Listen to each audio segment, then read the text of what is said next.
நாளிலே கடந்த நாட்களிலே நம்ம எலியாவை மையமா வைத்து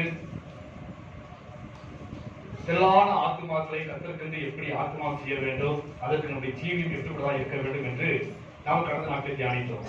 இந்த நாட்களிலே எலிசாவை மையமா வைத்து இரட்டிப்பான ஆசீர்வாதத்தை, இரட்டிப்பான வரத்தை, இரட்டிப்பான தாளங்களை தேவனிடம் பெற்றுக் கொள்வதற்கு நம்முடைய ஜீவியம் எப்படிப்பட்டதா இருக்க வேண்டும் என்பதை குறித்து நாளே தியானிக்க போகிறோம். ஹல்லேலூயா.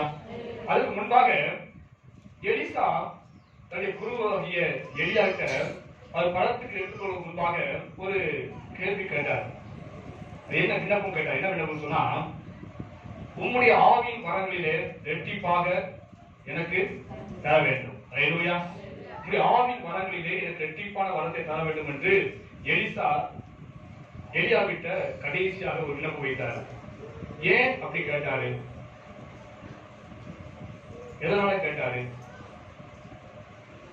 நாம் குரு பிச்சின சிஷ்யனா இருக்கணும்னு நினைச்சாரா? அவருக்காக பிரியா ஆகணும் அப்படின்னு நினைச்சாரா? இல்ல. ஹல்லேலூயா. அப்படி எல்லாம் கிடையாது.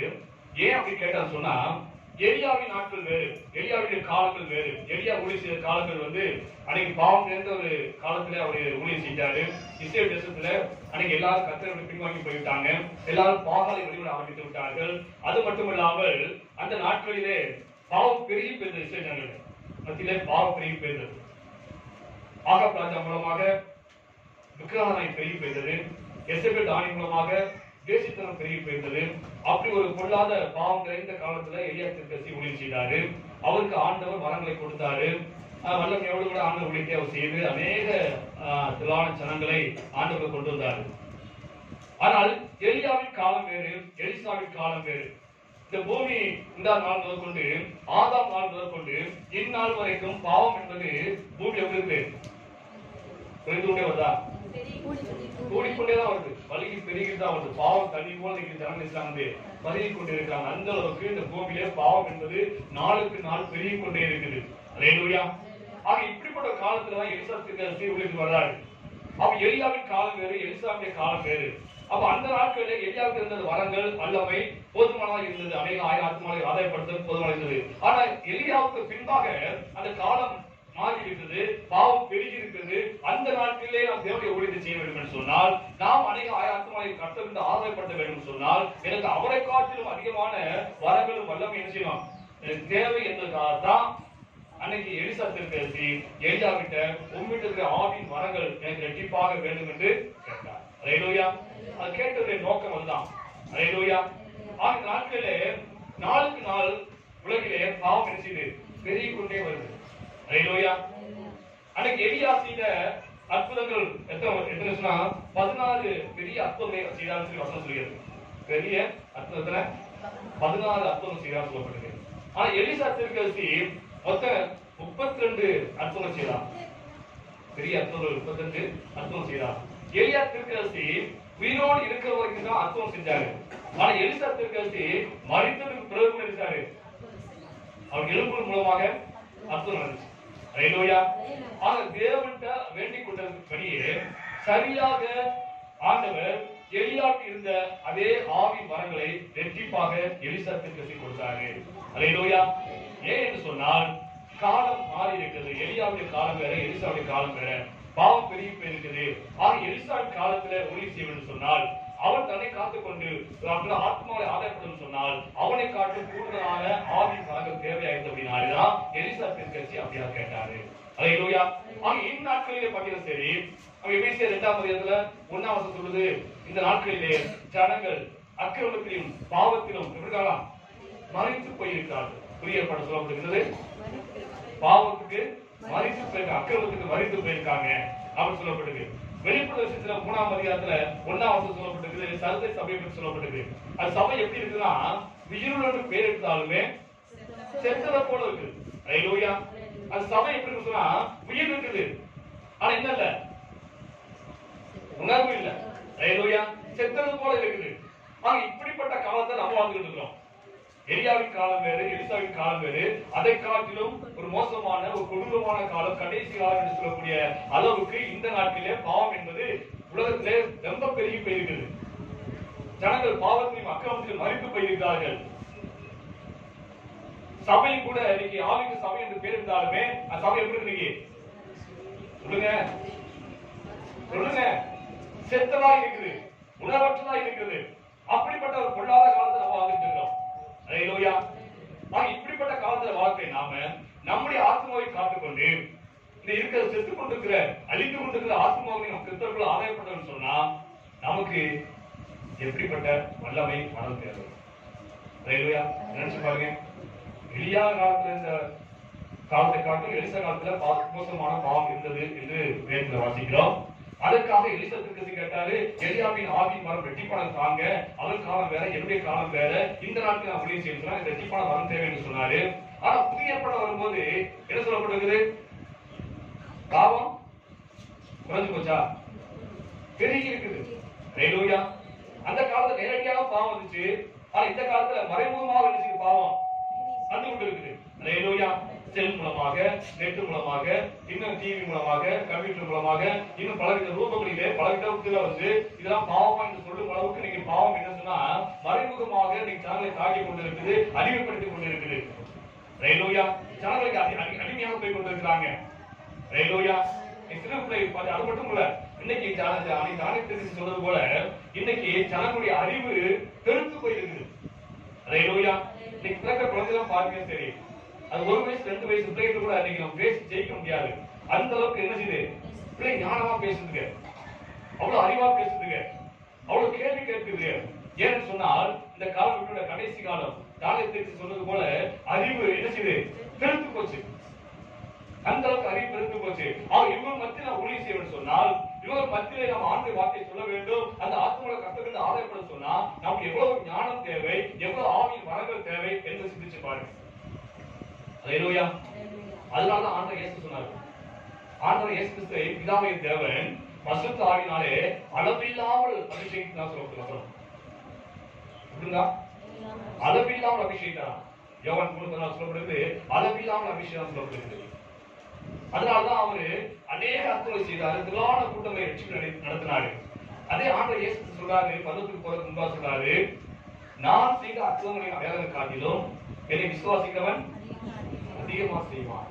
அல்லேலூயா. அந்த வசனத்தை வாசிக்குமா? யோவான் 14 வாசிப்போம். யோவான் 14:12. மெய்யாகவே மெய்யாகவே நான் உங்களுக்கு சொல்லுகிறேன், நான் என் பிதாவிடத்திற்கு போகிறபடினால் என்னை விசுவாசிக்கிறவன் நான் செய்கிற கிரியைகளை தானும் செய்வான், இவைகளை பார்க்கிலும் பெரிய கிரியையும் செய்வான். அல்லேலூயா. ஆண்டவர் சொல்றாரு, நான் செய்த கிரியை காட்டிலும் என்னை விசுவாசிக்கிறவன் என்ன செய்வாங்க? இன்னும் பெரிய கிரியை செய்வான். ஏன்? அவருடைய காலம் வேற, நம்ம இருக்க காலம் வேற. அன்னைக்கு ஆண்டவர் இயேசு இருந்த 1ஆம் நூற்றாண்டிலே பாவம் இருந்தது. அல்லேலூயா. ஆனா அதை காட்டு இந்நாள்ல வந்து பார்த்தீங்கன்னா சரி என்ன இருக்கு? பாவம் பல 1000 மடங்கு பெருகி போயிருக்குது. பல ரூபங்களிலே பாவத்தை காட்டி கொண்டு இருக்குது. அல்லேலூயா. நேரடியாக தான் பாவம் காட்டுகிறது. பல ரூபங்களிலே பல வித்தியாசமான ரூபத்தில் வந்து நம்ம என்ன பாவம் பிடித்துக் கொண்டிருக்குது. அநேக பாவத்துக்கு அடிமையாக பாவத்துக்கு மறிச்சு போய் வாழ்ந்து கொண்டிருக்கிறாங்க. ஆகிய பொல்லாத காலம், கடைசி காலம் என்று வசனம் சொல்கிறது, வேதம் சொல்கிறது. ஆனா அப்படிப்பட்ட காலத்துல வாழ்க்கை நமக்கு ஆண்டவர் இயேசு கிறிஸ்து இருந்த கூட அந்த அபிஷேகத்தை காட்டிலும் என்னது இன்னும் அதிகமான அபிஷேகம் நமக்கு என்னது தேவை. அல்லேலூயா. அதனாலதான் ஆண்டவர் சொன்னாரு. அல்லேலூயா. ஆக அந்த நாட்களிலே எலிசா தீர்க்கதரிசி எலியா தீர்க்கதரிசியை கேட்டாரு, உங்களுடைய ஆவியின் வரங்களிலே ரெட்டிப்பாய் எனக்கு தாரும் என்று சொன்னாரு. அல்லேலூயா. அந்த கேட்டபடியே அவர் பெற்றுக்கொண்டாரு, அற்புதம் செய்தார் என்று வேதத்தை வாசிக்கிறோம். ஆனா அப்படி பெற்றுக்கொள்வதற்கான தகுதி அந்த எலிசா தீர்க்கதரிசி இருந்துச்சு. அல்லேலூயா. உலக பிரபலம் சொல்லுவாங்க, பாத்திரம் அறிந்து சொல்லுங்க பிச்சை போட சொல்லுவாங்க. அல்லேலூயா. பாத்திரம் அறிந்து பிச்சை போடு. பிச்சை போடுறது கூட என்ன செய்யுமா? பாத்திரத்தை பார்த்தா போடுவாங்க. திருவள்ளுவர் வந்தா அதுக்கு மாதிரி போடுவாங்க. தட்டை கொண்டா அதுக்கு ஒரு மாதிரி போடுவாங்க. அல்லேலூயா. அது போல நம்முடைய ஜீவியம் எப்படி இருக்குதோ அதுக்கு தகுந்தபடிதான் தேவன் நமக்கு நினைச்சாரு ஆவின் வரங்களை வல்லமையை நினைச்சாரு கொடுப்பாரு. அல்லேலூயா. என் ஜீவியம் இஷ்டப்படி நான் பார்த்து கொண்டு ஆண்டவரே எனக்கு வசன அபிஷேகம் தாங்க ஆண்டவரே, எனக்கு அக்கினி அபிஷேகம் தாங்க ஆண்டவரே, நானும் எலியாவுக்குள்ள ஊழியம் செய்யணும், எலிசாவுக்குள்ள ஊழியம் செய்யணும், ஆனா இயேசு கிறிஸ்துவுக்குள்ள அற்புதம் அடையாளம் நடப்பிக்க வேண்டும் சொல்லி கேட்டா என்ன இருக்காது, கிடைக்காது. ஹalleluya. என்னன்னு சொன்னா நம்முடைய ஜீவியம் சரியா இருக்க வேண்டும். அதுக்கு எலிசா தீர்க்கதரிசி கேட்டாரு, ஆண்டவர் கொடுத்தாரு. காரணம் என்ன சொன்னா எலிசா தீர்க்கதரிசிய வாழ்க்கை, அவருடைய ஜீவியம் அற்புதமா இருந்துச்சு. ஹalleluya. இந்த நாட்களிலே அவரை போல நாமும் நம்முடைய ஜீவியத்தை மாற்றிக்கொள்ள வேண்டும். ஹalleluya. அப்படியான ஒரு ஜீவியம் எப்படிப்பட்ட இருந்துச்சு வேதத்தை வாசித்து சொன்னா, முதலாவது பதில் சரி, எலிசா தீர்க்கதரிசி தான் கடன் பட்டவன் என்று உணர்ந்தான். தான் கடன் பட்டவன். வேற சொல்கிறது, நீ அநேக ஜாதிகளுக்கு கடன் கொடுப்பாய், நீயும் கடன் வாங்காத இருப்பாய் வசனம் சொல்லுது. ஆனா நம்ம எல்லாருமே கடன் பட்டிருக்கோம். எல்லாரும், நான் சொல்றது உலகமான கடன் அல்ல, நான் சொல்றது உலகமான கடன் அல்ல, ஆனா எல்லாருமே கடன் பட்டிருக்கோம். யாருக்கு கடன் பட்டிருக்கிறோம் சொல்லுங்க, யாருக்கு கடன் பட்டிருக்கோம்?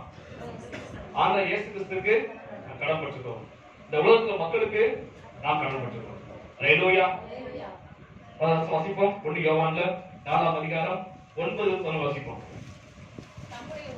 தம்முடைய ஒரே பேரான குமாரனை நாம் பிழைக்கும்படிக்கு தேவன் அவரை இவ்வுலகத்திலே அனுப்பினதனால் தேவன் நம்மேல் வைத்த அன்பு வெளிப்பட்டது. நாம் தேவனிடத்தில் அன்பு கொண்டதினால் அல்ல, அவர் நம்மிடத்தில் அன்பு கொண்டு நம்முடைய பாவங்களை நிவர்த்தி செய்கிற கிருபாதார பலியாக நம்முடைய குமாரனை அனுப்பினதினாலே அன்பு உண்டாயிருக்கிறது. பிரியமானவர்களே, தேவன் இவ்விதமாய் நம்மிடத்தில் அன்பு கூர்ந்திருக்க நாம் ஒருவரிடத்தில் ஒருவர் அன்பு கூற கடனாளியாய் இருக்கிறோம். ஹalleluya. நாம் எல்லாருமே கடன் பட்டிருக்கிறோம். ஹalleluya. நாம் ஆண்டவருக்கு கடன் பட்டிருக்கிறோம். அந்த கடன் எப்படி செலுத்துவது? கடனை செலுத்தணும் இல்லையா? செலுத்தணும் இல்லையா? எப்படி செலுத்துவது? வாசிப்போம் மத்தேயுல 22ஆம் அதிகாரம் 37 வாசிப்போம்.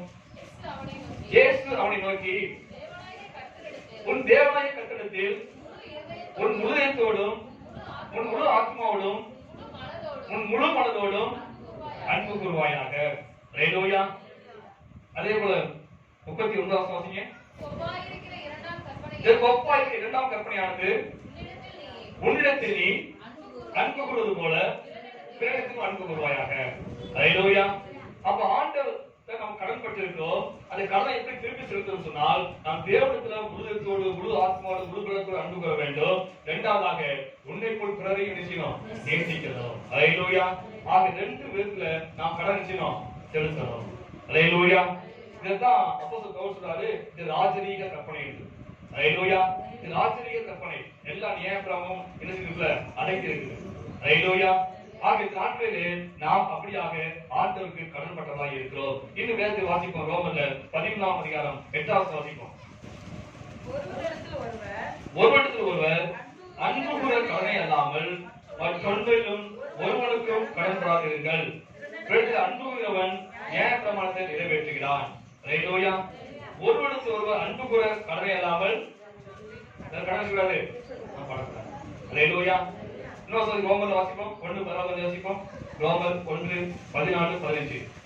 கிரேக்கருக்கும் மற்ற அந்நியர்களுக்கும் ஞானிகளுக்கும் மூடருக்கும் நான் கடனாளியாக இருக்கிறேன். ஆகையால் ரோமாவில் இருக்கிற உங்களுக்கும் என்னால் இயன்ற மற்றும் சுவிசேஷத்தை பிரசங்கிக்க விரும்புகிறேன். ஹalleluya. நாம் நேசிக்கிறோம், நாம் பிறரை நேசிக்கணும் ஆண்டு சொல்றாரு.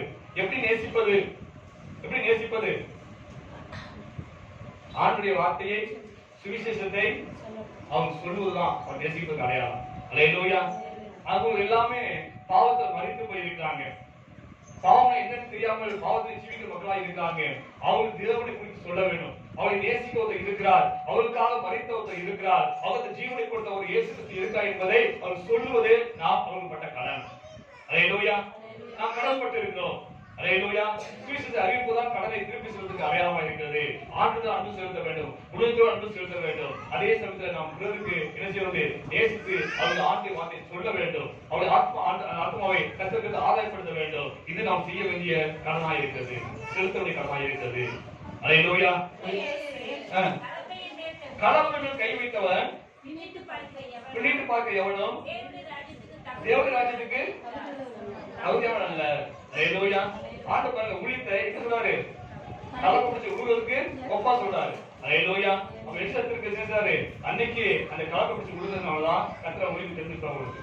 ஹalleluya. ஆக அந்த நாட்களிலே அந்த ஏர் கூட்டி விழுந்திருந்த அந்த எலிசாவை கர்த்தர் விழித்து அழைச்சாரு. அந்த நாட்களில் அவர் உடல் தாமரிக்காவளிக்கு நான் போய் தகப்பன தாயினு புத்தம் செய்துவிட்டு உங்க கூட வரேன்னு சொல்லி ஒப்புக்கொண்டு அவர் விழித்து வராரு. அவர் வரும்போது அவர்கிட்ட தீர்மானத்தை பாருங்க, நல்லா கவனிச்சு பாருங்க. இந்த கர்த்தரை ஊழியத்துக்கு போறோம். இந்த ஊழியத்துக்கு வரும்போது பாடுகள் வரலாம், கஷ்டங்கள் வரலாம், வேதனை வரலாம், இழப்புகள் வரலாம். ஆனால் ஒருபோதும் நாம் என்ன செய்யக்கூடாது, திரும்பி பார்க்க கூடாதுக்காக அவருக்கு சொந்தமாக இருந்த அந்த ஏறு மாட்டை எடுத்தாரு, அடிச்சாரு. ஹalleluya. கலப்பை என்ன பண்ணாரு, முறிச்சாரு. முறிச்சு அதை விறகாக்கி சமைச்சு அந்த 2 மாடியை அடிச்சு சமைச்சு வச்சாரு. அங்க உள்ள எல்லாத்துக்கும் விருது பண்ணிட்டு வாங்க போவோம் அப்படின்னு சொல்லிட்டாரு. ஹalleluya. தீர்மானத்தை பாருங்க, எவ்வளவு கரெக்டா தீர்மானத்துக்கு பாருங்க. அன்னைக்கு பேதுரு பாருங்க, ஆண்டவர் பேதுரு வீட்டுக்கு போது ஆண்டவர் அழைச்சாரு, ஊழியத்துக்கு வான்னு அழைச்சாரு. அவர் அப்படியே விட்டு வந்துட்டாரு. படகும் வேலை இருந்துச்சு, பேதுரு சொந்தமான வலையும் பேதுரு படகும் இருக்குது. அதனாலதான் ஆண்டவர் சிலுவை மரத்துக்கு போன போது என்னச்சாரு, இயேசு போனா என்ன நமக்கு என்னது, நம்ம படகும் வலை இருந்துச்சு இன்னும் கிடக்கு, போய் இயேசுவோம் வலை வேலைக்கு போய் சொல்லி போயிட்டார். ஹalleluya. அந்த நிலைமைக்கு வரக்கூடாது என்பதற்காக தான் எலிசா பண்ணாரு, அந்த கலப்பையை உடைச்சு அந்த மாடியை அடிச்சு எரிசாரு, எல்லாத்துக்கும் விருந்து வச்சிட்டாரு. ஹalleluya. அவர்கிட்ட தீர்மானத்தை பாருங்க. ஹalleluya. யாரு வீட்டுக்கு வந்து எரிசாரு பின்வாங்கி போயிருக்காரு, பின்வாங்கி போயிருக்காரு. குளிக்கிற பாடுகள் வரும், பல கஷ்டங்கள் வரத்தான் செய்யும். ஆனால் ஒருபோதும் நம்ம பின்னிட்டு பார்க்கக்கூடாது என்பதுதான் அந்த நாள் எலிசா ஒரு தீர்மானம் எடுத்தாரு. அது உண்மையிலே நம்ம எல்லாத்துக்கும் ஒரு முன்மாதிரியான தீர்மானம். ஹalleluya. லூக்கா 5:10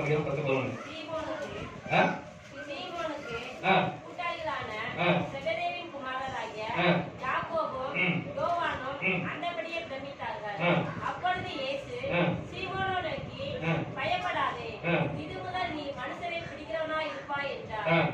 அவர்கள் படகுகளை கரையிலே கொண்டு போய் நிறுத்தி எல்லாவற்றையும் விட்டு இயேசுவுக்கு பின்னால் சென்றார்கள். ஹalleluya.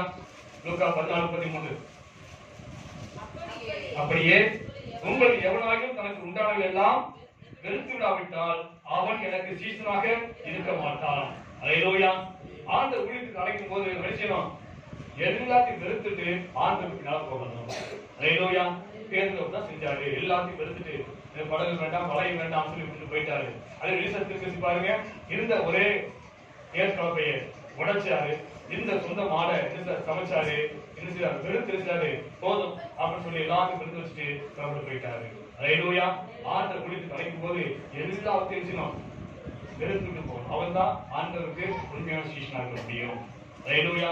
இதுதான் பேரு பிரிக்கப்பட்ட அனுபவம். ஆண்டவர் ஊழியத்துக்கு அழைச்சாரு, அழைப்பு ஒப்புக்கொண்டோம். ஆனா என்ன செய்யணும், பேரு பிரிக்கப்பட வேண்டும். எலிசா அப்படியே பேரு பிரிக்கப்பட்டாரு. ஹalleluya. 2 எஜமானுக்கு என்ன செய்யாது, ஊழியம் செய்ய யாராலும் முடியாது. ஹalleluya.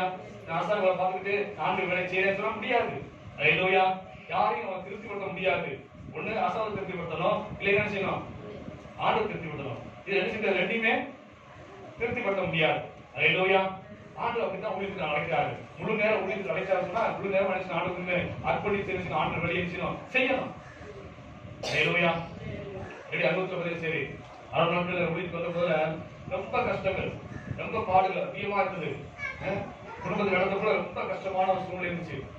அப்ப என்னை பார்த்த ஒரு அதிகாரி, ஒரு சென்னை அதிகாரி என்ன பண்ணாரு, என்ன பாஸ் ரொம்ப கஷ்டப்படுறீங்க, ஏதாவது வேலை பார்த்துட்டே நீ ஊழியம் செய்யலாம்ல அப்படின்னு சொன்னாரு.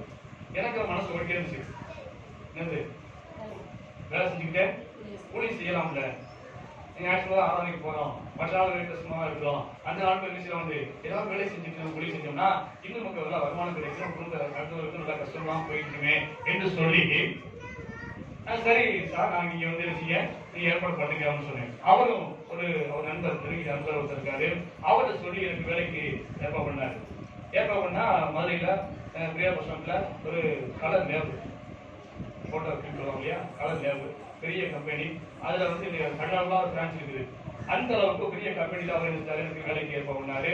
அந்த ஓனருக்கு என்ன நினைச்சாரு, நீங்க நேரடியா வாங்க பார்க்கணும்னு சொன்னாரு. நேரடியா போனேன், பார்த்தேன். நானும் ஒரு பாஸ்டும் போனோம், பார்த்து பேசும்போது அவர் சொன்னாரு, சரி நீங்க வந்து வேலை செய்யுங்க, வந்து நான் உங்களுக்கு சம்பளம் தர்றேன், அதை வரைக்கும் தங்கிக்கலாம், உங்களுக்கு 3 நாள் சாப்பாடு நான் கொடுக்குறேன், சனிக்கிழமை நீங்க இருந்தீங்க, நீங்க போய் உங்க வேலையை நீங்க பாருங்க. உங்களை ஊழியத்தை நீங்க பாருங்க, பார்த்துட்டு ஞாயிற்றுக்கிழமை இரவு அரிசியை புறப்பட்டு வந்துருங்க அப்படின்னு சொல்லி எல்லாமே பேசி முடிச்சுட்டு நான் வந்து திரும்பி வந்துட்டேன். அப்புறம் கேட்டார் என்கிட்ட வந்து, ஏன் அப்படி மதம் மாறினீங்க என்று கேட்டாரு. என்னுடைய ஆண்மணி எனக்கு சந்தித்த விதத்தை குறித்து சுருக்கமாக சாட்சி சொன்னேன். அதையும் கேட்டாரு. சரி, அது உங்க விருப்பம், நீங்க வந்து உத்தியோகம் வேலைக்கு வாங்க அப்படின்னு சொல்லிட்டாரு. அப்படியே நானும் சந்தோஷமாக சரி ஒரு மாசத்துல ஒரு சம்பளம் கிடைச்சுன்னா நம்ம தாராளமாக குடும்பத்தை நடத்துவதற்கு போதுமானதாக இருக்குன்னு சொல்லி நானும் சந்தோஷமா புறப்பட்டு அங்கிருந்து பஸ் ஏறி வந்தோம். வரும்போது திருமணத்தை வரும்போது அந்த இன்ஸ்பெக்டர் எனக்கு ஃபோன் பண்ணாரு. ஃபோன் பண்ணி என்ன போயிட்டு வந்துட்டீங்களான்னு கேட்டாரு. ஆமா, பாதியில் வந்துட்டோம், திருமணத்தை வந்துட்டோம்னு சொன்னேன். அப்போ அவர் சொன்னாரு, எனக்கு இப்போ தான் அந்த நண்பர் ஃபோன் பண்ணாரு. ஃபோன் பண்ணி உங்களை பார்த்தேன்னு சொன்னாரு, பேசுன்னு சொன்னாரு. ஆனால் நீங்கள் அதை விட்டு புறப்பட்டு வந்ததுக்கப்புறம் அவருக்குள்ள ஒரு பயம் வந்துச்சான், ஒரு நடுக்கம் வந்துச்சான். ஏதோ ஒரு சத்தம் கேட்குது, நீ அவருக்கு ஒரு வேலை வாங்கினீங்கன்னா உன் உயிருக்கு ஆபத்து அப்படின்னு சொல்லி சத்தம் கேட்கலாம். அதை கேட்டுட்டு அவர் பயந்து போய் உடனே அவர் ஃபோன் பண்ணி சொல்லியிருக்காரு, அவர் தயவு செய்து வேலைக்கு வரணும்னு சொல்லியிருக்காரு அப்படின்னு சொல்லி. அப்ப ஆண்டவர் ஊழியத்துக்கு நேரடி அழைத்தான்னு சொன்னா என்ன செய்யணும்? நேரடி அழைப்பு பெற்றவர் யாருமே இந்த ஊழியத்துக்கு பிரித்திருக்கப்பட வேண்டும். முழு நேரமாக தேவனுடைய ஊழியத்தை செய்வதற்கு அர்ப்பணிக்க வேண்டும். அதுக்கப்புறம் எந்த முயற்சி நடக்கல. ஆண்டவர் அதுவரை குறையில்லாம இதுவரைக்கும் ஆண்டவர் போஷித்து வந்திருக்கிறாரு. அழைத்தவர் இருக்காரு, உண்மையில் தேவன் இதுவரை கரெக்டா ஆண்டவர் எந்த குறையில்லாமல் நிறைவாக ஆசிர்வதித்திருக்காரு. அல்லேலூயா. ஆனா அப்படியான அந்த நாட்டிலே எலிசா தீர்க்கதரிசியை எலியா தீர்க்கதரிசி ஊழியத்துக்கு அழைத்த போது அப்படியான ஊழியத்தை தன்னை அர்ப்பணித்தாரு. அதே ஒரு நல்ல தீர்மானம் எடுத்து அந்த ஊழியத்தை பிரித்தெடுத்து தன்னை அர்ப்பணித்தாரு என்று வேதத்தில் வாசிக்கிறோம். மூன்றாவது சரி அழைத்தார், ஆண்டவர் ஒப்பு கொடுத்தாரு. இரண்டாவது பிரித்தெடுத்தாரு, அந்த இடத்துல இருந்து ஆண்டவர் பிரித்து கொண்டு வந்தாரு. மூன்றாவது சரி அந்த சீசஸ்து பணியை அவர் மேற்கொண்டார். மூன்றாவது காரியம், அதாவது அழைக்கப்பட்டோம், பிரித்தெடுக்கப்பட்டோம். அடுத்து மூன்றாவது நேரடியா போய் ஆண்டவர் ஊழியத்துல பயன்படுத்த மாட்டார். ஆண்டவர் அழைச்ச உடனே நேரடியா பயன்படுத்த மாட்டாரு. ஊழியத்துக்கு வந்த உடனே நமக்கு உடனே பெரிய கௌரவம் கிடைச்சிடும், பெரிய மரியாதை கிடைச்சிடும், நல்ல வருமானம் கிடைச்சிடும் என்றெல்லாம் நினைக்க முடியாது, நினைக்க முடியாது. அல்லேலூயா. எதுவுமே உடனே கிடைக்காது. அல்லேலூயா. உடனே ஆண்டவர் வரத்தை கொடுத்துவாரு, வரலை கொடுத்துவாரு, எடுத்து ஆண்டவர் பல்லவியா பயன்படுத்துவார் என்றெல்லாம் நினைக்க முடியாது. ஆண்டவர் இந்த நாட்களிலே ஊழியத்திலே நமக்கு பயிற்சிப்பார். அதே எலிசா தீர்க்கதரிசி வாழ்க்கையில் பார்த்தீங்கன்னா சரி, ஆண்டவர் எலியாவிட்ட வந்ததுக்கு அப்புறம் அவரு 8 வருஷம் வேதங்களை தியானிக்கும் போதே சரி, வேதத்தை கணக்கிடுறாங்க. 8 வருஷம் அந்த எலியா தீர்க்கதரிசிக்காக சீசத்து பணியை மேற்கொண்டான்னு சொல்லியிருக்கோம். அல்லேலூயா. ஆண்டவர் இயேசு கிறிஸ்துவின் 12 சீசரை தெரிந்து கொண்டாரு. தெரிந்து கொண்ட உடனே நீ இந்தியாவுக்கு போ, நீ சீனாவுக்கு போய் ஊழியம் அனுப்பிச்சாரா? இல்ல, 3 வருஷம் நினைச்சாரு, கூடயே வைத்திருந்தாரு. கூடயே வைத்திருந்து அவங்க எடுத்தாரு, ஊழிய பயிற்சி கொடுத்தாரு. என்ன பயிற்சி கொடுத்தாரு? நீ இப்படி பிரசங்கம் பண்ணு, நீ இப்படி விசுவாசம் தோற்று, இப்படி வேஷத்துல கையில வச்சு ஜெபம் பண்ண சொல்லிருந்தாரா? இல்ல, நினைச்சாரு எட்டு மணி மேலதான் வேலை வாங்கிட்டு வா, அங்க கழுத கட்டிட்டு வந்துட்டு வா என்று 8 மணி மேலதான் சொல்லிட்டார். ஒழிய 3 வருஷத்துல அவருக்கு பெரிய ஊழியத்துல ஒரு ட்ரைனிங்கா கொடுக்கல. அல்லேலூயா. இதுதான் சீசத்து பணி என்பது. இதுதான் என்னது சீசத்து பணி. அதே ஒரு எலிசா தீர்க்கதரிசி கூட எலியாக்கு வந்து ஊழியத்துக்கு வந்த உடனே ஊழியத்தை சொல்லி கொடுத்துறல, அப்படி ஜெபம் பண்ணணும், இப்படி ஜெபம் பண்ண சொல்லி கொடுக்கல. இப்படியா ஜெபம் பண்ண வரம் கிடைக்கும், இப்படி ஜெபம் பண்ண வல்லமை கிடைக்கும், உனக்கு இப்படியா நீ அநேக அற்புதம் செய்யலாம் சொல்லி கொடுக்கல. எலிசா தீர்க்கதரிசி எலியா கிட்ட வந்து 8 வருஷம் ஊழியம் பண்ணி செய்ய சொல்லப்பட்டது. அந்த 8 வருஷம் என்ன பண்ண சொன்னா வாசிப்போம். 2 ராஜாக்கள் 3ஆம் அதிகாரம் 11 வாசிப்போம். 2 ராஜாக்கள் 3ஆம் அதிகாரம் 11, 12. அப்பொழுது யோசபாத், நாம் கர்த்தரிடத்தில் விசாரிக்கும்படி கர்த்தருடைய தீர்க்கதரிசி ஒருவரும் இங்கே இல்லையா என்று கேட்டதற்கு, எலியாவின் கைகளுக்கு தண்ணீர் வார்த்த சாப்பாத்தின் குமாரனாகிய எலிசா இங்கே இருக்கிறான். அல்லேலூயா. எலிசா என்ன பண்ணாரு? எலியாவின் கைகளுக்கு தண்ணீர் வார்த்தான். அப்படின்னா என்ன அர்த்தம்? எலியா சாப்பிட்டு முன்னாடி இருப்பாரு, கையை நீட்டுவாரு, தண்ணியை ஊத்தணும். அல்லேலூயா. சாப்பிட்டு முடிச்சதுக்கு நினைச்சுவாரு, கையை நீட்டுவாரு, கை நினைச்சிடும், தண்ணி ஊத்தணும். அப்படியாக எலியா தீர்க்கதரிசியும் ஒரு கட்ட பிரபச்சாரியா இருந்தவர், திருவசியாமல். எலிசா தீர்க்கதரிசி அப்படிதான் இருந்தாரு. அப்ப என்ன செய்யணும்? எலியா தீர்க்கதரிசிக்கு சமைக்க செய்ய எல்லா வேலையும் என்ன செய்யணும்? எலிசா தான் பார்த்துட்டு இருக்காரு. எத்தனை வருஷம் பார்த்திருக்காரு? 8 வருஷம் பார்த்தான்னு சொல்லி மேல போய் சொல்றான். 8 வருஷம் எலியா கூட இருந்தார். அல்லேலூயா. அந்த நாட்கள்ல 100 தீர்க்கதரிசி புத்தகங்கள் வந்து அன்னைக்கு ஊழிய பயிற்சி எடுத்து கொடுத்தாங்க. அவங்க யாராவது கூட்டு வந்து எலியா தனக்கு வேலைக்கு செய்வதற்கு நினைச்சல வைக்கலாம். அல்லேலூயா. நினைச்சா வச்சுக்கலாம் இல்லையா? 100 பேர் இருந்தாங்க, ஊழிய பயிற்சி எடுத்தாங்க. யாரு? தீர்க்கதரிசி புத்தகம் சொல்லி அவங்கள ஒருத்தர் கொண்டாந்து எனக்கு சமைச்சு போடுறதுக்கோ கைகளுக்கு தண்ணி ஊத்துறதுக்கோ யாராவது பணி வச்சுக்கலாங்க. ஆனால் அப்படி யாரையும் வைக்கல. எலிசா தீர்க்கதரிசி தான் கர்த்தரால் தெரிந்து மனுஷன். அப்ப அவன் தான் என்ன செய்யணும், எலியா தீர்க்கதரிசிக்கு பணிவிடை செய்ய வேண்டிய அவசியம் இருக்குது. ஹல்லேலூயா. அதனால எலிசாவுக்கு ஒரு பாக்கியம் கிடைச்சது. கர்த்தருடைய ஊழியக்காரர்களுக்கு வேலை செய்வது என்பது சொல்லுங்க பாக்கியம். ஹல்லேலூயா. அந்த பாக்கியத்தை சந்தோஷமா செஞ்சாரு. இந்த 8 வருஷ காலத்துல எலிசா தீர்க்கதரிசி கொஞ்சம் குறும்புக்கு கிடையாது. ஹல்லேலூயா. குறும்புக்கு கிடையாது, பின்வாங்கம் கிடையாது, சலிச்சு கொள்ளவும் இல்ல. இது காலமா இந்த வேலை செய்ய கூப்பிட்டு வந்தீங்க என்று சலிச்சு கொள்ளவும் இல்ல. எலியா தீர்க்கதரிசிக்கு பணிவிடை செய்வதற்கு தன்னை முழுமையா அர்ப்பணித்தாரு. அதை பாக்கியமா நடந்து தேவனுடைய வேலை செஞ்சாரு. இதுதான் சீசத்துவ பணி. ஹல்லேலூயா. சமயத்துல அவரு ஊழியக்காரர் தேவனுடைய வார்த்தை கொடுக்கும் போது சாட்சி சொன்னாரு. அந்த சாட்சி எனக்கு ரொம்ப பிடிச்சிருந்தது. அந்த சாட்சியில சொன்னது பத்தியும் சரி, அவர் சபை நடத்தக்கூடிய பாஸ்டர், சபை நடத்தக்கூடிய ஒரு பாஸ்டர். அவர் சபையில இன்னொருத்தர் ஊழியத்துக்காக செய்தி கொடுத்தாரு. இந்த சமயத்துல சரி செய்தி எடுத்துக்காரு. இந்த சமயத்துல ராமேஸ்வரத்துல ஒரு பெரிய பாஸ்டர் இருக்காரு. காணொலி வேலை செய்யக்கூடிய நல்ல பெரிய ஊழியக்காரர் இருக்காரு. நல்ல எல்லாருக்கும் தெரிஞ்ச ஒரு ஊழியக்காரர் இருக்கிறாரு. அவர் ராமேஸ்வரம் ஊழியம் பண்ணியிருக்காரு. அவருக்கு ஏராளமான ஸ்டேட் சபையெல்லாம் இருக்குது. இப்ப அந்த ஊழியக்காரை குறித்து கேள்விப்பட்டு இவரு கீழே ஊழியம் பண்ணிக்க வந்த அந்த ஊழியக்காரர் சொன்னாரு, நான் அவர்கிட்ட போய் கொஞ்ச நாளைக்கு எப்படி ஊழியம் செய்யறதை கற்றுக்கொண்டு வருகிறேன்னு சொல்லி இந்த பாஸ்டர் கீழே இருக்கிற ஊழியக்காரர் இருந்தாரு கேட்டாரு. உடனே சரி நீங்க போய் அவர்கிட்ட போய் கொஞ்ச நாளைக்கு இருந்து எப்படி ஊழியம் செய்யறது கற்றுக்கொண்டு வாங்க அப்படின்னு சொல்லி இவதான் அனுப்பி வச்சாரு. அதுக்கு முன்பாக போன் போட்டு இப்படி எங்கிட்ட ஒரு ஊழியக்காரர் வர்றாரு உங்ககிட்ட, அவருக்கு எப்படி ஊழியம் செய்யறது கற்றுக் கொடுங்க என்று சொல்லி அவருக்கு போன் சொல்லிட்டாரு. அது அடிப்படையிலே இவரும் புறப்பட்டு போயிட்டாரு.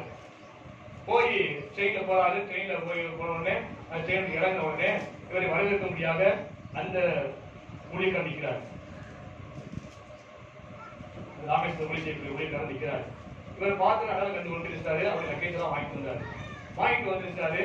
அந்த கார் வரைக்கும் தூக்கிட்டு வந்தாரு. தூக்கிட்டு வந்து டிக்கில வச்சாரு. டிக்கில வச்சு வந்து உட்காருங்க அப்படின்னு சொன்னாரு.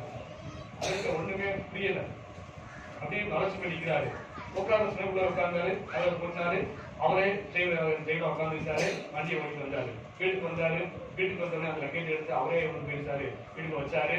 போய் வாசல் எப்படி வாங்க சாப்பிடலாம் சொன்னாரு.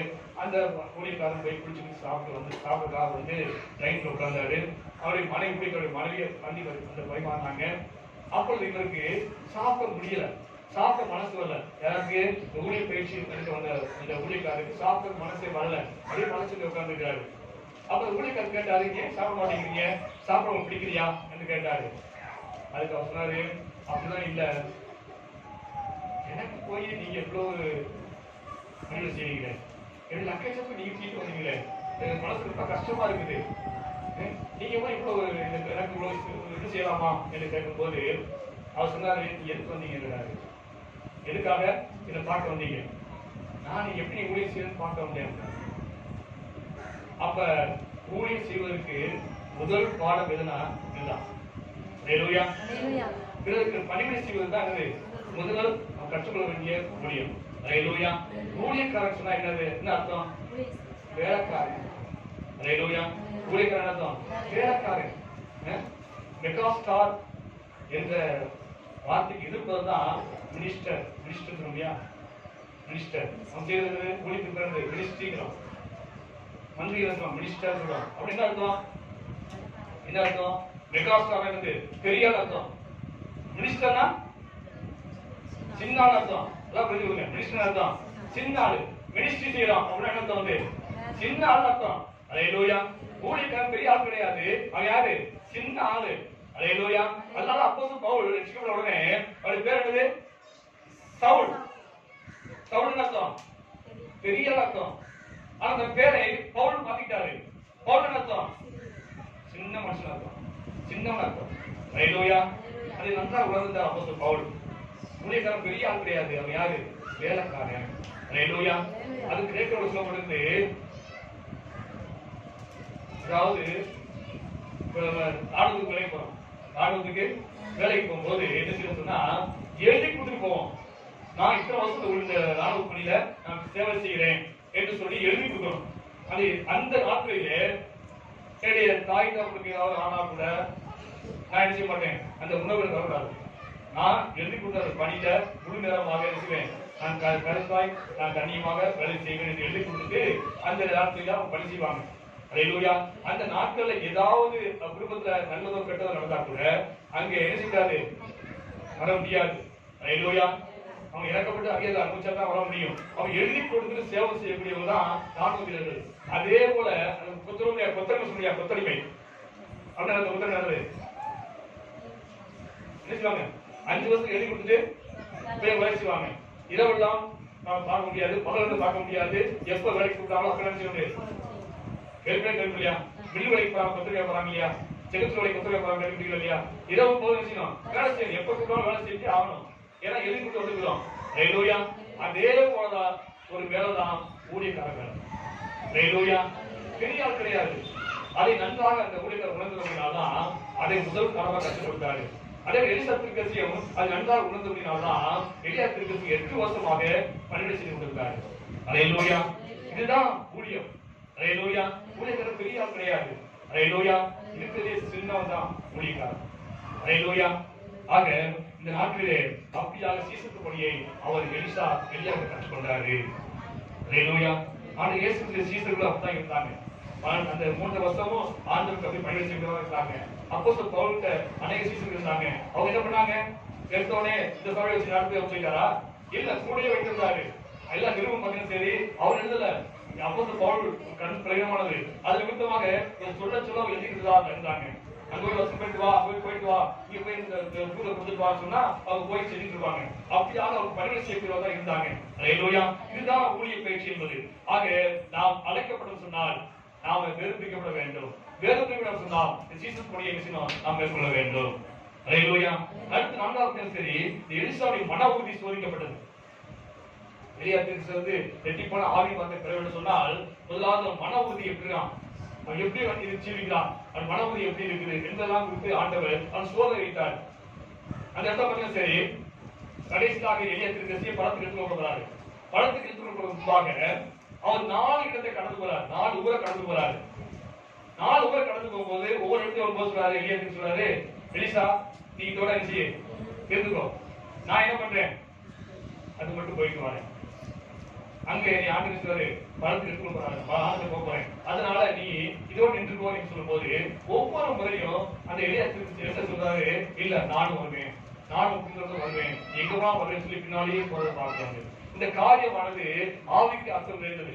முதலாவது எங்க இருந்து புறப்படுறாரு, வாசிப்போம் 2 ராஜாக்கள் 2:1. கர்த்தர் எலிசாவை சுழற்காட்டிலே பரலோகத்துக்கு எடுத்துக்கொள்ள போது எலியா எலிசாவோட கூட கில்காலுக்கு புறப்பட்டு போனார். அல்லேலூயா. முதலாவது பாருங்க, எலியா தீர்க்கதரிசி எங்க புறப்படுறாங்க, கில்காலுக்கு புறப்படுறாங்க. கில்கால் என்று சொன்னால் அந்த பேருக்கு அர்த்தம் சொன்னா நிந்தை புரட்டப்பட்ட இடம் அர்த்தம். நிந்தை புரட்டப்பட்ட இடம். ஒவ்வொரு தேவ மனுஷனும் ஒவ்வொரு தேவ பிள்ளையும் இந்த அனுபவத்துக்காக கடந்து வர வேண்டும். அப்படி என்ன அர்த்தம் சொன்னா, ஒரு காலத்துல நான் பாவியா இருந்தேன், நம்ம எல்லாருமே பிறக்கும் போது பாவியத்தான் பிறக்கிறோம், பாவியா இருந்தேன். ஆனா ஆண்டவர் இயேசு சந்தித்தாரு. சந்தித்த உடனே என் பாவத்தை ஆண்டவர் மன்னிச்சாரு, என் பாவத்தை ஆண்டவர் விடுதலாக்கினாரு, நீ பசுதா ஆண்டவர் மாற்றிருக்காரு. என் நிந்தை பாவிய நிந்தை இந்த இடத்துல புரட்டப்பட்டிருக்குது. அதான் கில்கால். அப்ப எலியா சொல்றாரு, நீ இந்த கில்கால் நின்றுகொள் என்று சொல்றாரு. என்ன சொல்றாரு, இல்ல நான் இந்த இடத்துல நிற்க மாட்டேன், வெற்றி பண்ண நிற்க மாட்டேன், நிச்சயம் வந்து தொடர்ந்து வருவேன். அல்லேலூயா. அடுத்து எலியா தீர்க்கதரிசி சொன்னா வாசிப்போம் 2 ராஜாக்கள் 2:2 வாசிப்போம். நீ இங்கே இரு, கர்த்தர் நீ பெத்தேல் வரைக்கும் இருக்காரு அனுப்புகிறார். அல்லேலூயா. அப்ப பாருங்க 2வது இடம் பெத்தேலுக்கு போறாரு. பெத்தேல் அர்த்தம் என்ன அர்த்தம், தேவனுடைய வீடு அர்த்தம். அல்லேலூயா. அப்ப ஆண்டவர் சந்திக்கப்பட்ட ரட்சிக்கப்பட்டவன் எங்க போனோம், தேவனுடைய வீட்டுக்கு போகணும். அதான் ரட்சிக்கப்பட்ட கர்த்தர் அனுதமும் சபையை சேர்த்து வாசம் சொல்லுது இல்லையா. அப்ப எங்க போனோம், தேவனுடைய வீட்டுக்கு போகணும். அப்ப இந்த இடத்துல சொல்றாரு, எலியா சொல்றாரு, நீ இதோடு படிக்கோ, நீ இதோடு நின்றுகொள், நீ இங்கே ஊழியம் பண்ணு, நான் நினைக்கிறேன் ஆண்டு நீ அனுப்புறாரு, நான் அடுத்த ஊருக்கு போறேன், எரிகோவுக்கு போறேன்னு சொல்றாரு. அல்லேலூயா. அப்ப என்ன அர்த்தம், நீ இந்த அளவுக்கு இருந்துக்கோ, நிந்தை படப்பட்ட இடம் ரட்சிப்பு, அதுதான் புதிய சிருஷ்டி, அதோட நின்றுக்கோன்னு சொன்னார் ஆண்டவர். எலியா சொல்றாரு, என்ன சொல்றாரு, நான் அதோட நிப்பாட மாட்டேன், நீ எங்க வேணாலும் வருவேன். 2வது இடம் இருந்தது பெத்தேல். தேவனுடைய வீடு ஆண்டுடைய சபையில ஐக்கியமாயிட்டாரு.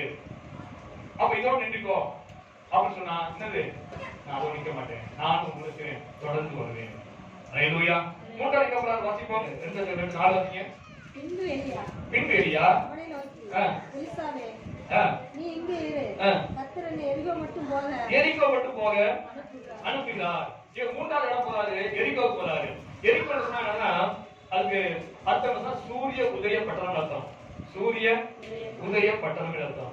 அதாவது என்னன்னு சொன்னா, சூரியன் உதிக்கும் போது முதலாவது எரிகோ பட்டணம் விஷயம் அது வெளிச்சம் படும். அதுக்கப்புறம் மற்ற ஊர்லாம் போகும்.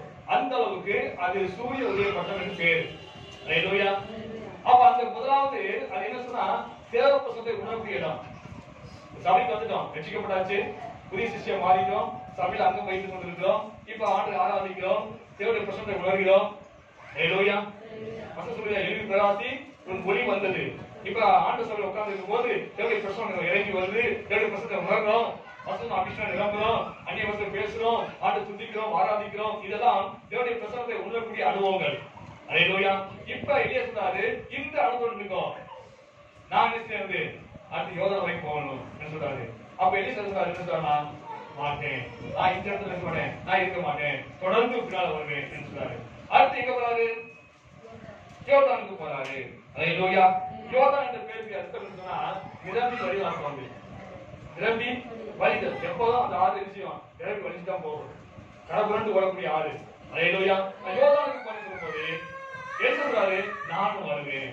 ஹல்லேலூயா. இந்த 4 இடம் பத்தியும் சரி 4 அனுபவத்தை சொல்லுது, ஆவிக்கு அனுபவத்தை சொல்லுது. முதலாவது ரட்சிப்பு, புதிய சிருஷ்டி. அதோடு சொல்றாரு, எங்க போனோம், தேவனுடைய வீட்டுல அங்கம் வைக்க வேண்டும். தேவனுடைய அங்க வீட்டுல வைக்க மட்டும் பத்தாது, தேவனுடைய பிரசன்னத்தை உணரணும். தேவனுடைய பிரசன்னம் உணராம பத்தாது, நிரம்பி வழியும், அபிஷேகத்தில் நிரம்பி வழியும். ஹல்லேலூயா. அந்த 4வது அனுபவத்தை கடந்து போகணும். அப்படி கடந்து போகும்போதுதான் ஆண்டவர் வைத்துக்க அந்த நிறைவான ஆசை பெற்றுக்கொள்ள முடியும். ஹல்லேலூயா.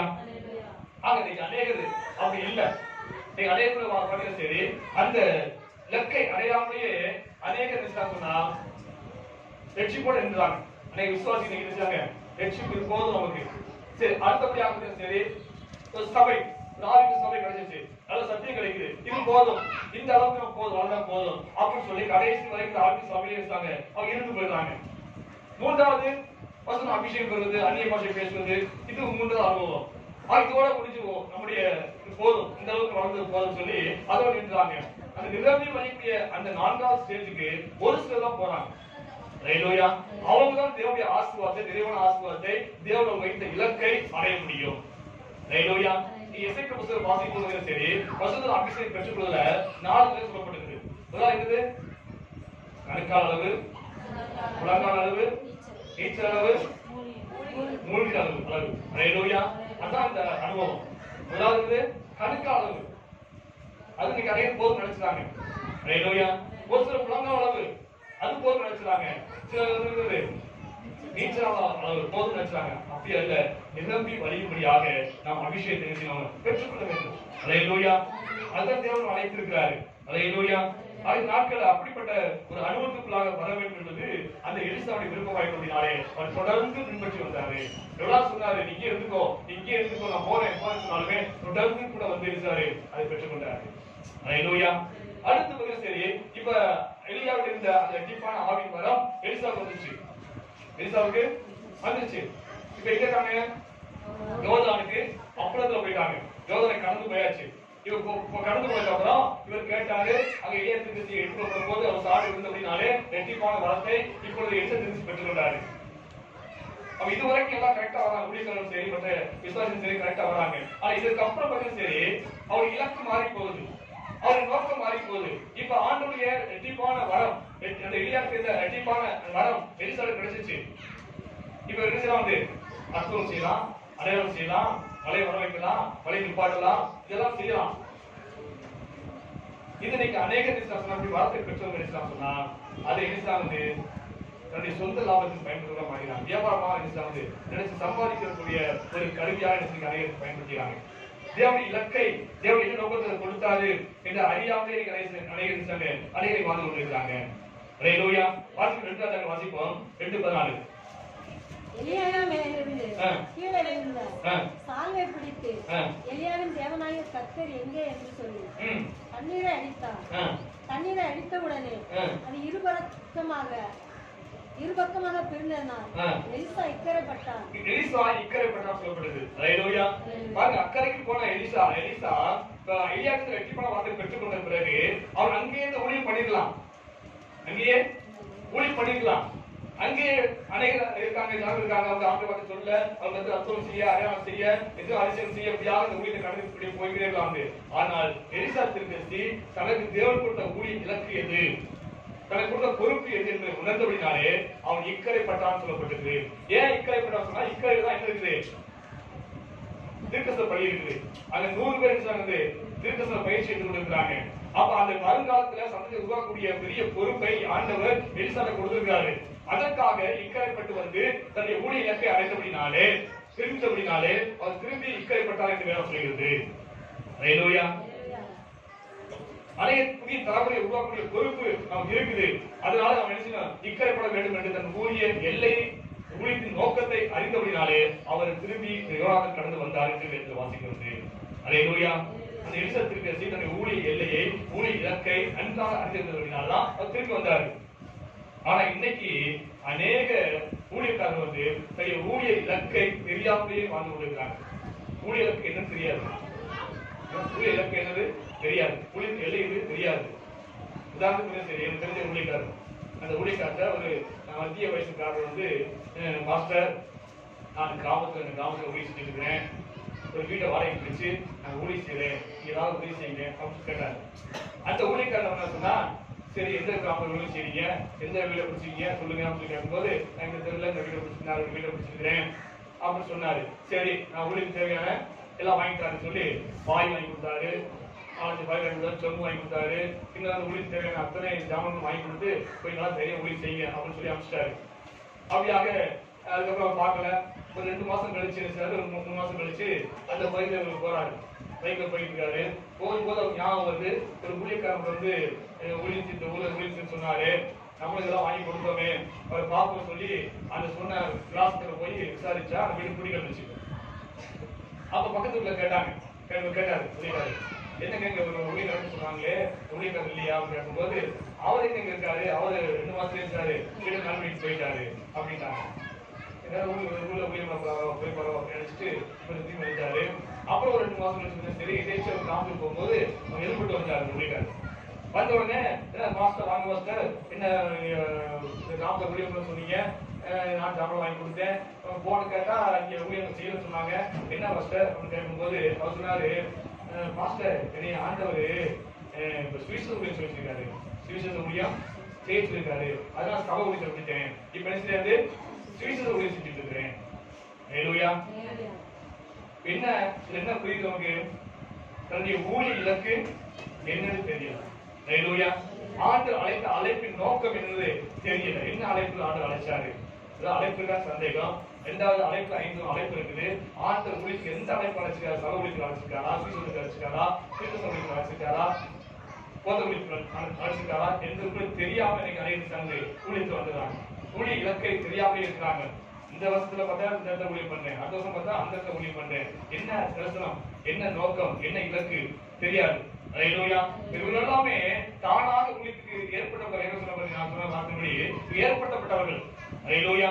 ஊழிய இலக்கை அடையாளம் தெரியாமலேயே காலம்பூரா வந்து இப்படியே தடவி கொண்டே இருக்க வேண்டியதான். ஹல்லேலூயா. நீங்க அநேக விசுவாசம் தான் இருக்கிறாங்க. ஆண்டவர் அழைத்த அழைப்பை, ஆண்டவர் தெரிந்த நோக்கத்தை புரிந்து கொள்ளாமலே கடைசி வரைக்கும் நினைச்சாங்க ஓட்டத்தை ஓடி முடிச்சிடுறாங்க. சில ஆபத்து விசுவாசி அப்படியே எடுத்துட்டு போயிடுறாங்க. சில கொஞ்சம் அபிஷேகம் பெற்று அந்நிய பாஷை பேசுறது அப்படியே நின்றுறாங்க. இப்படி அநேக ரட்சிப்பு நடந்து நின்றாங்க. இப்படியாக அநேக தன்னுடைய ஊழிய அழைப்பு நோக்கம் எல்லாம் பொதுவான அழைப்பு இருக்கு. நமக்கு ஆண்டவர் உங்களுக்கு இருந்தது எல்லாத்தையும் அழைச்சிருக்காரு. அதான் சொன்ன மாதிரி 3 அழைப்பு இருக்குது. 1 நேரடியான ஊழிய அழைப்பு, அது முழுமையாக ஊழியம் செய்ய வேண்டும். ஹல்லேலூயா. 2 மறைவான அழைப்பு இருக்குது. அதுக்காக அந்த ஊழியர்களை மனைவிக்கு அந்த மறைவான அழைப்பு. 3வது பொதுவான அழைப்பு இருக்குது. எல்லாரும் தேவனுக்கு எல்லாத்துக்கும் ஊழியத்தை அழைச்சிருக்காரு. நம்ம எல்லா தேவனுக்கு கண்பட்டிருக்கிறோம். ஹல்லேலூயா. ஆக இந்த ஊழியத்தை நிறைவேற்ற எப்படி சொன்னா, நீங்க எந்த வேலை செஞ்சாலும் வேலை செய்து கொண்டு மீண்டும் நேரத்துல கர்த்தர் வேலை செஞ்சோம் செய்யணும். அப்ப ஆண்டவர் எதுக்கு அழைத்தாரு, என்ன நோக்கத்தில் அழைத்தாரு, எந்த இடத்துல ஊழியம் செய்து அழைச்சிருக்காரு, எப்படி ஊழியத்தை செய்யணும் என்று அழைச்சிருக்காரு என்ற நோக்கமும் தரிசனம் இல்லை என்று சொன்னால் நாம என்ன செய்ய முடியாது, ஊழியம் செய்ய முடியாது. ஹல்லேலூயா. இன்னைக்கு அநேகம் தான் கடை கொண்டே இருக்காங்க, காலமாக கடை கொண்டே இருக்காங்க. ஆனா இயேசு கரெக்டா தெரிந்து கொண்டாரு. இன்னைக்கு ஆவியின் வரத்துல ரெண்டாம் சீப்பான பெற்றுக் கொண்டாலுமே ஏன் ஊழியம் எங்க இருக்குன்னு சொன்னா இக்கரையில் தான் இருக்கு, யோர்தானுக்கு இக்கரையில் தான் இருக்குது. ஹல்லேலூயா. ஆக யோர்தானை கடந்து போய் எனக்கு கொடுக்கப்பட்ட அந்த சீசஸ் பள்ளி இருக்குது, திருக்கசன பள்ளி இருக்குது, அங்க 100 படித்துக் கொடுக்குறாங்க. அந்த இளம் தலைமுறை உருவாக்க வேண்டிய பொறுப்பு எனக்கு இருக்கு அப்படின்னு சொல்லி அவன் இக்கரைப்பட்டு போய் ஊழியத்தை நிறைவேற்ற வேண்டிய வாசிக்க வந்து. ஹல்லேலூயா. ஆக நாம் எல்லாமே தேவனுக்கு எப்படி இருக்கோம், கடன் பட்டவங்க. ஹல்லேலூயா. இந்த கடன் எப்படி நிறைவேற்றுவது சொல்லுங்க, எப்படி நிறைவேற்றுவது? சத்தியம் கேட்கலாம். ஆண்டவருக்கு முதலாவது தேவனத்துல முழுத்தோடு, முழு ஆத்மாவோடு, முழு பலத்தோடு அன்பு கொண்டு. ஹல்லேலூயா. முதலாவது உங்களுக்கு அன்பு கொடுத்தாரு, உங்களுக்கு அந்த ஜீவனை கொடுத்திருக்காரு. அந்த தேவனத்துல அன்பு கூட நாம் நினைச்சோம் கடன் பட்டு இருக்கிறோம்.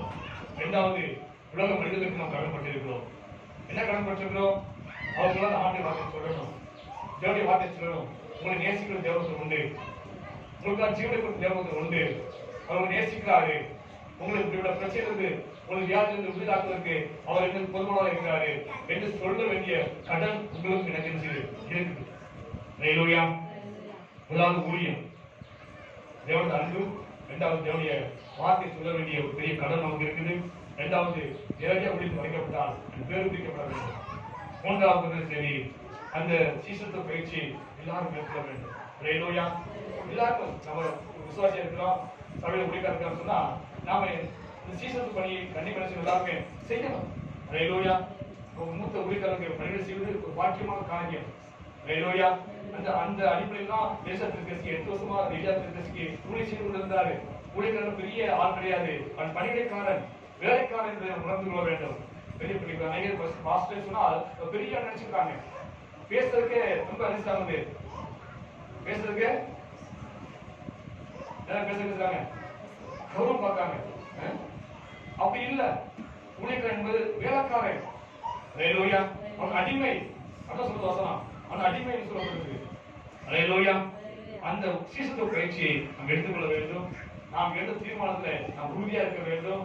ஏதோ போதும், புதிய சிஷ்யா மாறிட்டோம், ஒரு பழைய பாவம் முடிஞ்சு போச்சு, அதோடு நின்று விடக்கூடாது. அதுக்கு சபையில் ஐக்கியம் இருக்க வேண்டும். சபை ஐக்கியம் தான் தேவனுடைய பிரச்சனை உணர்வாக காணப்பட வேண்டும்.